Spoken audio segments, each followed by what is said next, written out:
Once upon a time, in a village far, far away, the elderly owner of the local flour mill became ill, and after a short while, he died.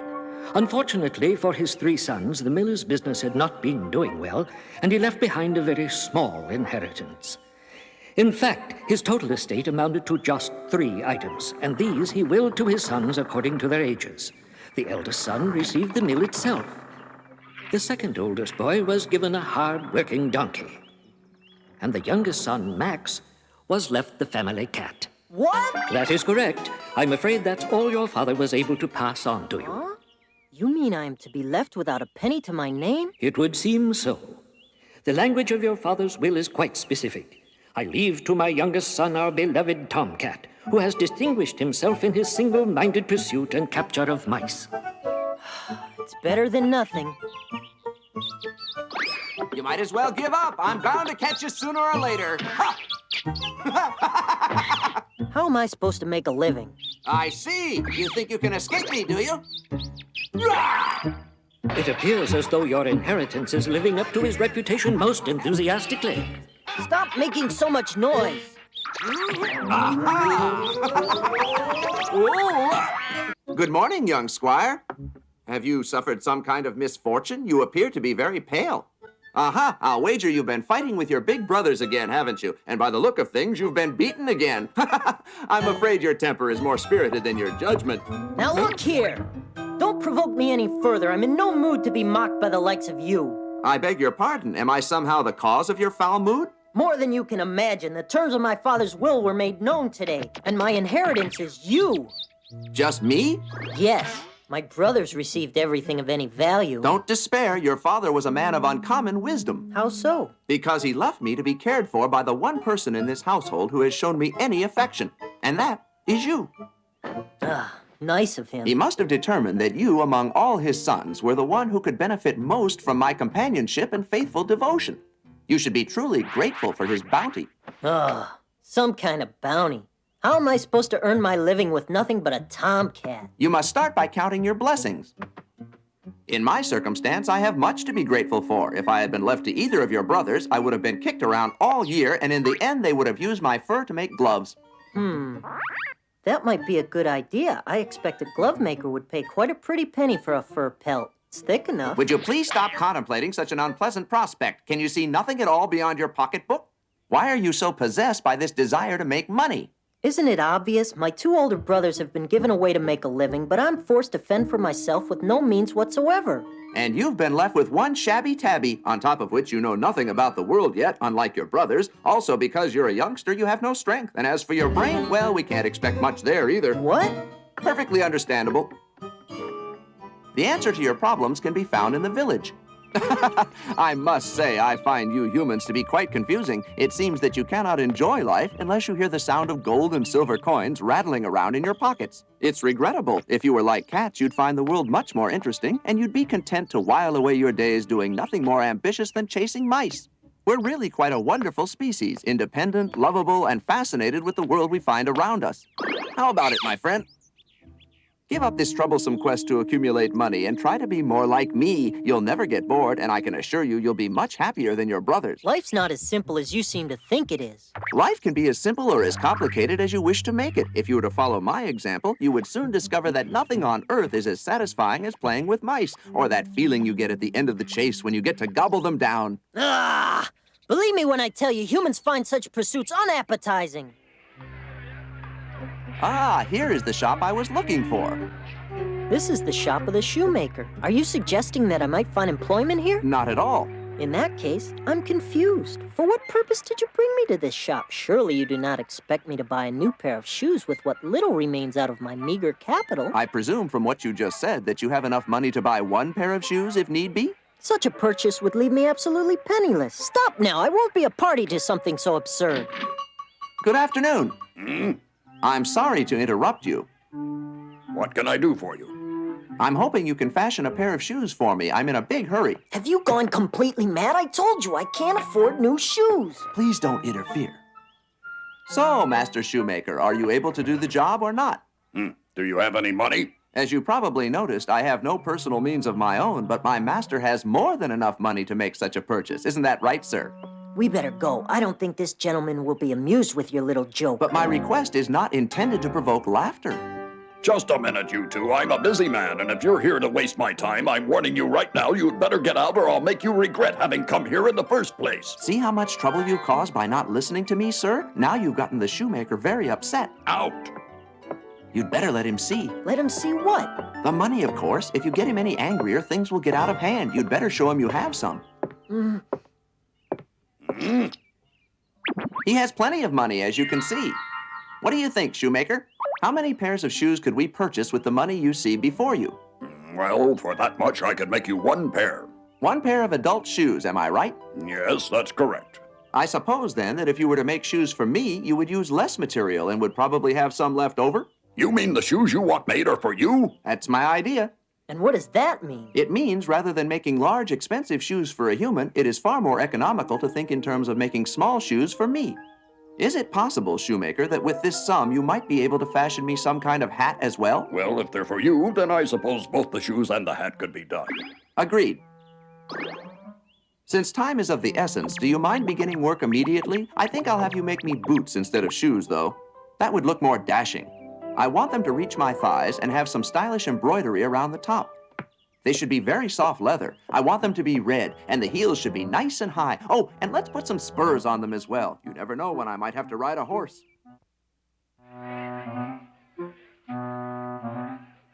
I'm doomed. I would pinch myself, but I'm afraid I would find out this was no dream. Huh? Puss! Da-da-da-da-da-da-da-dum. Well, what is your opinion? Does it meet with your approval? I must say it's impressive. You're fabulous. Your appearance is beyond words. Never in my life have I seen such elegance before. Thank you for your praise, sir. I've been noticing in my observations of people that they seem to be very impressed with a person's outward appearance. In fact, someone may be an absolute scallywag, but if he dresses well, he will be immediately accepted by members of polite society. You seem to have a more dignified manner about you, almost as though you've become a new person. To be more precise, you'd have to say I've become a new cat. You certainly don't look like the pet cat from the flour mill. It's a pity I'm broke. With a bit more money, I might have been able to complete your wardrobe by buying you a splendid cape. You've already been most kind to me, my friend. Here you've spent all your money, and yet without a moment's hesitation, you offer to buy me a cloak. You're very generous. As impressive as your bearing is now, I believe a cloak would convince people you serve some great nobleman. You may be right, but the items you've already purchased should be sufficient for my purposes. Come along, sir. Huh? Huh? Innkeeper? Yes, can I help you? I'm a bit hungry. Could you possibly prepare a meal for me? Yes, I'd be honored. Meat dishes, fish dishes, or anything else you'd prefer. I'll let you pick the menu. What mischief are you up to? Nothing. I'm simply planning to have a meal. Make that a meal for 2, my good man, and serve up the best food your establishment has to offer. Immediately, it will be my pleasure. This is beyond comprehension. Have you gone mad? I'm feeling perfectly fit, thank you. Why? Because you seem to have forgotten that we have no money. We're completely destitute. I'm well aware of that. This man will expect to be paid for the food he's preparing. I imagine so. It's a reasonable expectation. So what do you plan to do? Eat and run? Why, that would be dishonorable. I'm surprised you mentioned it. Huh? Obviously, one of us has become demented. What are you planning? I'm planning to eat my meal when it arrives. Sorry to keep you waiting, gentlemen. Feast your eyes and your palate. Ah, perfection. We'll be ruined. Please, my friend, you mustn't be so dispirited in the face of such marvelous food. To begin with, it's bad for your health, and beyond that, it's terribly impolite. So drink up, and leave everything to me. I'm drinking, but I'm still worried. Believe me, there's nothing to be afraid of. Humbug. We'll end up in prison. Wonderful.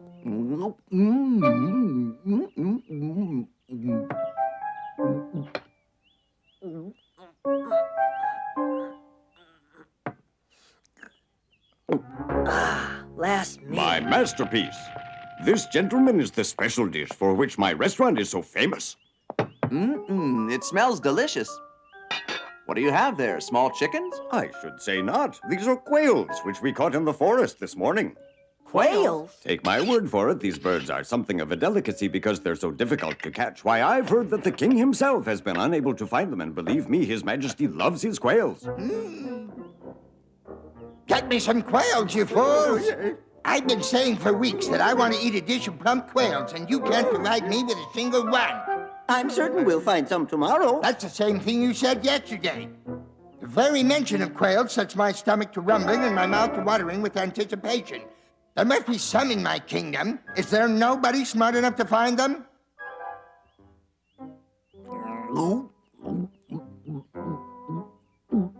My compliments. This is the best meal I've eaten in quite some time. I thank you, sir. The quail is particularly fine, don't you think?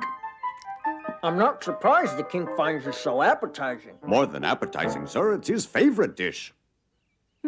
You're absolutely certain it's his favorite? Oh, yes, sir. I have it on the highest authority. Excuse me? How peculiar. I presume he'll be coming back shortly to pay for both your meals? The miller's cat had been struck by a brilliant idea and immediately set about to put his plan into motion. Borrowing a sack and a little wheat from the innkeeper, he excused himself and raced away into the forest in search of quail. The miller's son, meanwhile, was left behind to face the wrath of the innkeeper should the cat fail to return. It was an uncomfortable situation and did little to improve his appetite.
I'm exhausted.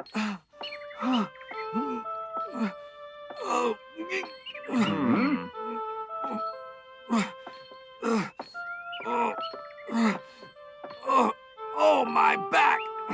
It's too much. I won't be able to make it. I suppose it's sheer folly to expect anyone to help me with my burden. Far easier to stand around and watch people work than to offer them assistance. Hold on just a moment. Hey, guard! By what right do you presume to stop me and damage my parcel like this? I have a good mind to complain to your superiors. I'll pass your message along. In the meantime, since you have no business being here, I suggest you turn and be gone. I doubt if you even know where you are.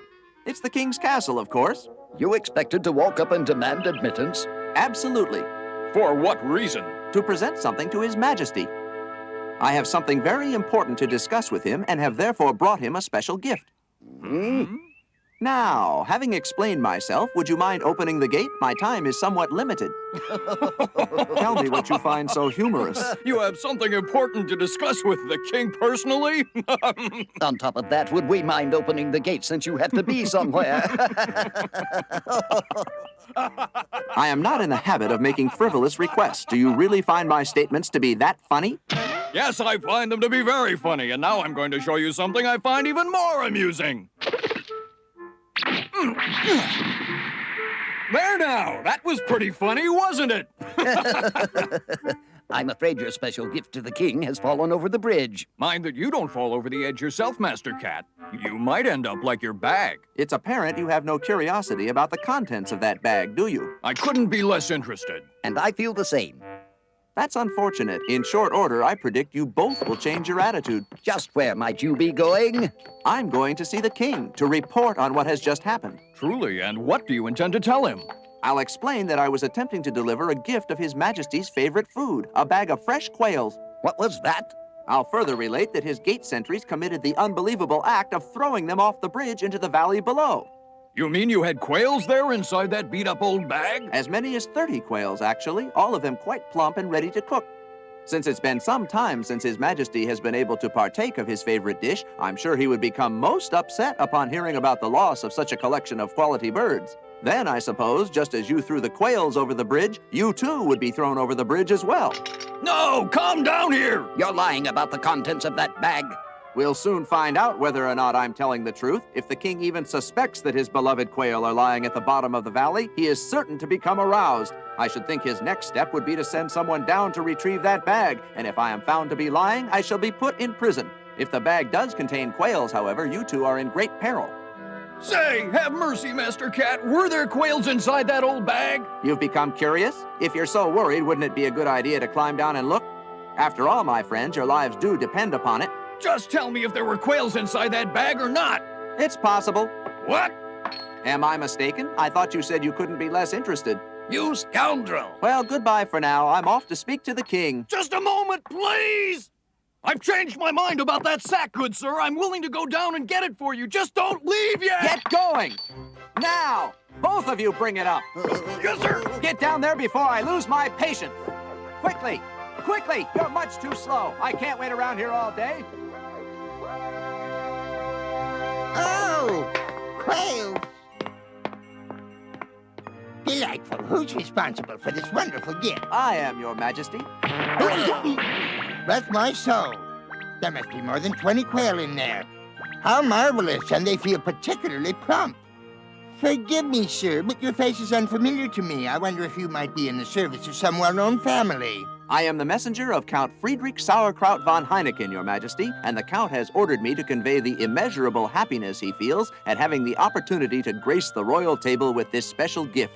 Should you find these quails to your liking, he will be most gratified. Your master has left a most favorable impression. Bring me my cook. In response, then, would you convey to your master my earnest gratitude for his benevolence? You are most kind, Your Majesty. When I make your words known to the Count, I am sure he will be filled with emotion and will once again order me to appear at the castle to present you with yet more quails. Remarkable. I am most overjoyed. Please express my appreciation to your master in advance. Where is that confounded cook? Fire up the kettles.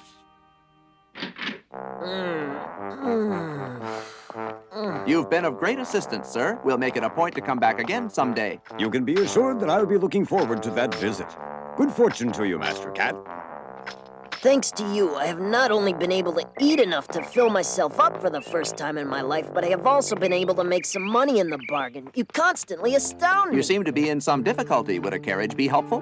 No, thank you. It would be a waste to squander our money on such a luxury. Don't worry about the expense, my friend. In fact, we'll have to spend most of the money before long just to prepare you to assume your new role as a rich nobleman. What nobleman? His Majesty was curious about the identity of his benefactor, and in order to preserve appearances, I explained to him that you were the Count von Heineken. Wait!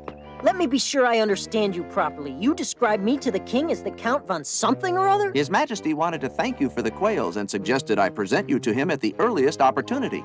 No, you must have taken leave of your senses. I can't do something like that. If I was to deceive the king, I could be beheaded. Don't panic. I have a plan. Please leave everything to me. I'm supposed to leave everything to you? What madness is this? I'm the youngest son of a poor miller. If I stood on my head, I still wouldn't appear to be a count. You'll just have to try. I've sworn an oath to the king. What? There was very little choice. He wouldn't let me leave until I promised to bring you to the castle so he could thank you in person. I'll surely end up in prison. What could be worse? He asked for more quails. Ah, I can already feel the headsman's axe. Will you stop pushing? I don't want to go. Now, don't worry. Just leave it to me. I've learned a bitter lesson leaving things to you. It's a surefire way of landing myself in serious trouble. The king has been saying how much he wants to meet you, my friend. If you were to miss this opportunity for a successful future, surely you would be very, very sorry. But how can I pretend to be a count when I'm dressed like this? He'll see through me in a moment, and he'd probably want to have me beheaded on the spot. Do you actually think that I could make such an obvious mistake as that? I've ordered an entire wardrobe of beautiful new clothes for you from the town tailor, and they'll be finished today. What about my lack of education? I don't know all those fancy words that royalty uses. Trust me, please. It's going to be all right. All you have to do is remember the new name I gave you. Remember what? Your new name. What is my new name? Pay attention now. Count Friedrich Sauerkraut von Heineken. That is your new name. How will I remember? Must it be so very long? Look, why don't we just forget the whole thing? I'm not that interested in meeting the king and having a successful career. The simple fact of the matter is that I'm more than satisfied with the money that you have received and brought back from the king. Huh? That carriage looks familiar.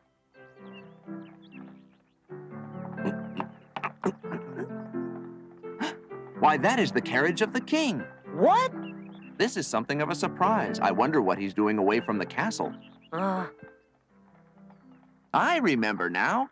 The princess, the monarch's darling young daughter, has been begging her father to take her for a ride and spend the day on an outing with her alone. Just our luck. He must have chosen this to be the day. Meaning there is no point in going to the castle because the king won't be there. I fear I have failed you. I appreciate the failure. A big fuss over nothing. I am so relieved. Even when I think about meeting the king, I get giant butterflies in my stomach. I'm sure that if he spoke to me, my eyes would go blurry and I would definitely faint. My feeling is that today, I nearly lost my head. Look, the king's carriage is coming this way. I'm going to hide while I still can. This poses a problem. He's practically upon us. What are we going to do about it? Don't panic, I'm thinking. The trouble is, you're not dressed to look like a count. I smell real trouble. Oh, don't be so negative. As a veteran problem solver, it has been my experience that where there is a will, there is definitely a way, my good fellow. I'm leaving now. Come back here. If you leave now, you'll spoil all the plans I've made for you. If you want to move ahead in this world, you have to face up to its challenges. Buck up. There is nothing to fear. I know it looks hopeless, but remember, nothing ventured, nothing gained. I hate you. I'm getting away from you forever. Don't come near me. Don't speak. From this day forward, I don't know. You tripped me up. You tripped me up on purpose. Trust me, I know what I'm doing. It's all a part of my plan. Huh? Is that not the tailor, the master cat with the long boots? He's stopping just as I hoped he would. Ah, hello, Your Majesty. A terrible thing has happened here. I regret that you are a witness to this incident, noble sire. What happened to you? It appears you were bathing with a friend. The plan is working. His Majesty is reacting just as I foresaw. The reason my companion is hiding is because he's embarrassed, sire. You see, it's like this. That young man sitting in the water is none other than my very own master, Count Friedrich Sauerkraut von Heineken. Oh, Count von Heineken, the generous nobleman who sent me those delicious gifts through your own good offices, Master Cat. I wish to meet him. I'm afraid that's a bit embarrassing. Why is the Count embarrassed? Well, because he's naked, Your Majesty. Huh? You mean Completely. He was set upon by robbers and they stole all of his clothes. robbers? Yes. And to make matters even worse, the Count had filled his carriage to the bursting with expensive presents, for he had planned to request an audience this very morning with you, sire. And that's not all. Those presents included gifts for the princess, necklaces and bracelets and rings. But just when he arrived at this spot here, well, sire... At that moment, the robbers stripped him of everything? Yes. He bravely drew out his sword and tried to do battle with them, but of course he was outnumbered. By the time I arrived, he was, as you say, stripped of everything. There is one way that I can help. Yeoman, Yes, sire? return to the castle and fetch the Count some suitable clothes before he catches his death of cold. And be sure to tell the royal tailor to choose the very best quality. Yes, sire. Everything is going even better than I hoped. You just have to be patient, Max. How Quiet. could you? I'll strangle you to death. Obviously, you've gained the king's sympathy. I wouldn't be surprised if he invited us to join him and the princess on their outing. There's no way I will do it. I would rather sit here and freeze to death of pneumonia, Master. Now stop whining. With any luck at all, the princess might take a liking to you, and then your fortune would be made.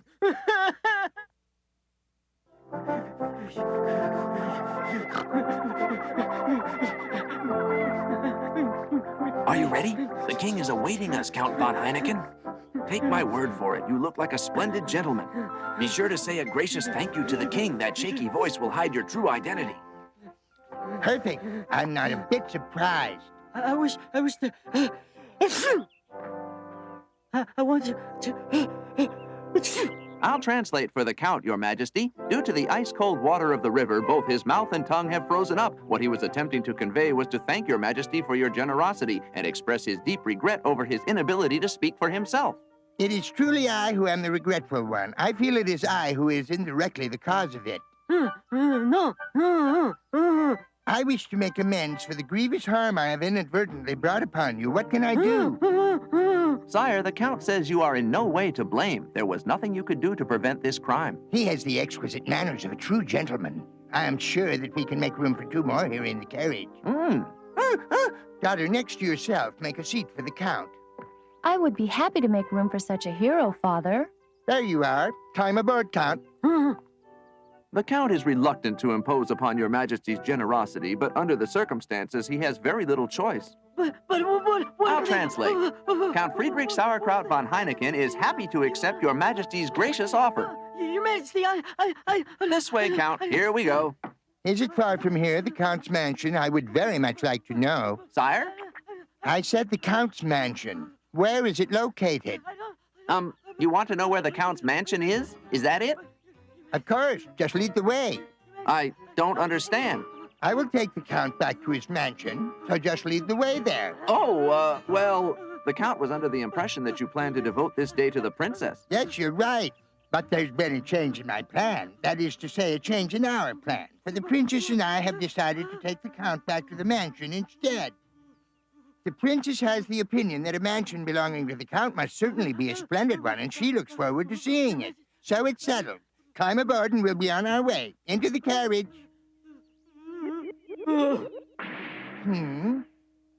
A dead Oh dear, face. what happened to him? It's nothing for you to be concerned about, sire. The reason the Count fainted was he couldn't believe his good luck, for he wanted so much for you to visit his castle. He was so overcome with joy, he simply fell unconscious. On a horse borrowed from one of the king's men, Master Cat galloped as fast as the steed would go. Before long, he had put a safe distance between himself and the king's carriage. Truly, he went off in a great hurry. He must be miles ahead. Very strange. He probably wants to get back to the Count's castle ahead of us, to prepare a warm welcome fit for a king and a princess. Oh, my. He is very clever cat. I must say that you are the owner of a most enviable servant. I'm just lucky, I guess. As far as Max was concerned, the royal carriage was his cage, and he was a hapless bird whose doom was at hand. The cat's mission was to find the non-existent mansion of the Count. I know curiosity killed the cat, but may I ask you a question? Yes, what is it? Where are we going in such a terrible hurry? I only wish I knew. You don't know? I just want to put as much distance as possible between us and the king's carriage. Well, from the way you handled those reins, I can tell you're not an experienced rider. I'm tired. Sorry about that, horse. I guess there's no reason to be in such a hurry, especially when I have no idea where we're going yet. Without a destination, it doesn't make any difference what road we take, so I suggest we go no further on this one. Oh, why don't you want to continue on this road? Why? Because of that horrible stench in the air? Yes, I wonder what on earth that odor is. I see the peasants are reaping, not sowing, so it couldn't be fertilizer. Yeah, there must be an evil spirit living close by. Human beings can't smell it because their noses are not nearly as sensitive as those of us in the animal kingdom, but my horse sense tells me that you and I are drawing ever closer to the source of that smell. Good day to you, farm workers. I admire your diligence, and I must say, as wheat fields go, these are particularly splendid. Goodness, they certainly do stretch far and wide, don't they? Can I inquire of you as to who the owner of these fields might be? These fields all belong to the great sorcerer. What? These people are all under the sorcerer's power and serve him. And unless I miss my guess, his castle has got to be somewhere very near here. Look, there it is up there. It's a very beautiful castle, isn't it? Most impressive. Attention! I'm about to make a very important announcement. Shortly, the carriage of the king will make its passage through here, and at that time, if the king happens to ask whose wheat fields these are, you are to reply that they belong to Count Friedrich Sauerkraut von Heineken. I wonder who that unusual creature is. First cat I've ever seen wear long boots. I'm giving you these orders in the name of the sorcerer, and if you don't follow my instructions exactly, you'll risk being eaten alive. Do you understand me? All right, let's get out of here. You're crazy. To the castle! All right, but you're the one who's going to get eaten alive by the evil sorcerer. There's more than one way to skin a sorcerer. To the castle! Giddy up! I wonder if he was really sent here by the sorcerer. I don't know, but I'm not taking any chances on being eaten alive. Master Cat and his trusty steed raced toward the castle, and the king and his entourage arrived at the golden fields of wheat. These are rather splendid wheat fields. I wonder to whom they belong. I don't know, Father, but perhaps Count von Heineken knows whose property they are. No, Your Majesty, I don't know anything at all about them, really. Rather than asking the Count, it might be wiser to ask the people who work here. Sir, would you mind telling me who owns these wheat fields? Your Highness, all that you see is the property of the Count. Huh? Are you out of your mind? I speak the truth, I swear it.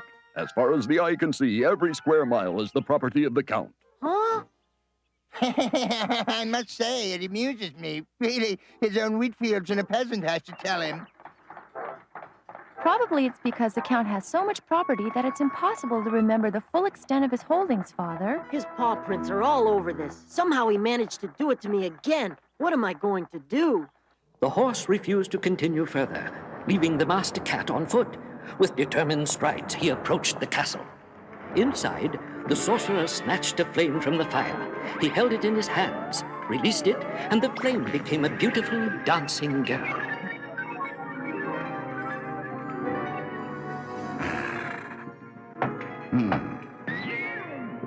The door is open. Who are you? And what do you want? I am merely a simple cat, great sorcerer, here to humble myself before your magnificence. And if I may be so bold, mighty one, I have a small request to beg of you. Yes, what is it? I have seen all sorts of magic performed by a great many magicians, but I have yet to see sorcery so frightening that my very body and soul become paralyzed. I have traveled a great distance, for I have heard that you are the only one in the world capable of such sorcery. Are you aware of what my fees are? The price of witnessing such sorcery could cost you each and every one of your 9 lives. Naturally, I value all my 9 lives, sorcerer, but I must see it whatever the cost. I believe you mean what you say. You really would give up your 9 lives, wouldn't you? Does that mean I will be allowed to see such sorcery that will make my hair stand on end? My sorcery in exchange for your life. And you will keep your solemn word if you know what's good for you. Of course, sir. After all, my word is my bond, as they say. All I ask is that you show me something that will make me faint. That's very clever, but not really terrifying. I sense a certain disrespect for my sorcery. No, it's just that I expected something more. 9 lives must be worth a bit more than that. I can read your true thoughts in your sneaky eyes. You have no intention of keeping your bargain. As you can see, I can change forms right in front of you. What do you think I resemble now? If I'm not mistaken, you look a great deal like the king of the jungle. I am the king of the jungle, a real live lion with a mouthful of sharp lion's teeth. Just look at these. Very impressive, sir, but I have seen other magicians do just as well. And now I'm going to have you for my supper. Oh, please, Magnificent One, let's not be hasty. It's no great achievement for a large lion to eat one small cat. Are you telling me that this is the full extent of your powers? I mean, after all... Wait! Ooh, is this what you call sorcery? Well, I don't. It's beneath you. All right, I confess, that's pretty good, Mighty One. Very good, in fact. All right, I'm impressed with your powers, I admit it. The time has come for you to pay. Prepare to give up all 9 lives, little cat. Oh, please, let me keep just one. Wait a minute! Obviously, your reputation is well-deserved. You are truly the greatest sorcerer in the world. I confess that you have succeeded in paralyzing me with fear, oh mighty sorcerer. Ooh. If you think your words will make me pity you, you are very much mistaken. He who owes must pay. Oh, to come here at all was foolish. I don't know whether you're more frightening as a lion or in your natural form as a sorcerer. Either way, you scare the boots off me. I'm a cat condemned to death, and when you're a cat condemned to death, you're supposed to be granted one last wish. You have proved your ability to turn yourself into a huge and frightening beast, but are you able to do the opposite and turn yourself into something very small as well? That's my last request. You really were impressed by my magic, weren't you? Perhaps I will grant your wish. In all humility, it would make me a happy cat if I knew that this was the last thing I was going to see in my entire life. Now that's not asking too much, is it? Hardly an outrageous request, it seems to me. Huh? Where are you? Where are you hiding, sorcerer? I'm right down here. How could something that was so huge and ferocious become so teeny-weeny? It's easy. No, you mean that you're a rodent? Now I guess I've seen just about everything. No, you can't be that little mouse. It's me, all right. I could become even smaller if you want. I could become a little bug or even as tiny as a flea. So it really is you? No, if you were to become any smaller, then I wouldn't be able to see you. Please do stay as you are. I rather like you this way. There's a game called Cat and Mouse that's one of my old favorites, and I'd very much like to play it with you. I still can't get over the fact that you and the lion are one and the same. You may be tired of hearing me say it, but you really are the greatest sorcerer in the whole world. And just think, if I hadn't been looking for a castle that I could pretend belonged to the so-called Count, why then probably you and I would never have met. When I think of what I would have missed not meeting the greatest sorcerer in the whole world. Your eyes. Oh, my powers are nothing compared to yours and nothing to worry about. I'm just practicing the look we cats use when we play cat and mouse. Your eyes are paralyzing. And when you're paralyzed, you cannot return to your original form, can you? Remember when you were the lion and said you were going to eat me alive? I didn't mean it, really. Let me return to my body, please. Oh, please, let me go. Oh, help. No, Mr. Cat, please put me down. Right down my gullet. Not even the world's greatest sorcerer can beat a smart cat at his own game. No. And so the cat rid the land of the evil sorcerer once and for all. The spell was lifted from the castle, and it again became the beautiful place it had been before. A castle suitable for a count and certain to impress the king. I don't believe it. He's actually found me a castle. Ahoy! I'm glad to see you made it home. Ahoy! We're here! My sincere congratulations for a job well done! Max's friendship with the princess blossomed into love, and they were married. For his cunning and wisdom, the king made Puss in Boots his prime minister.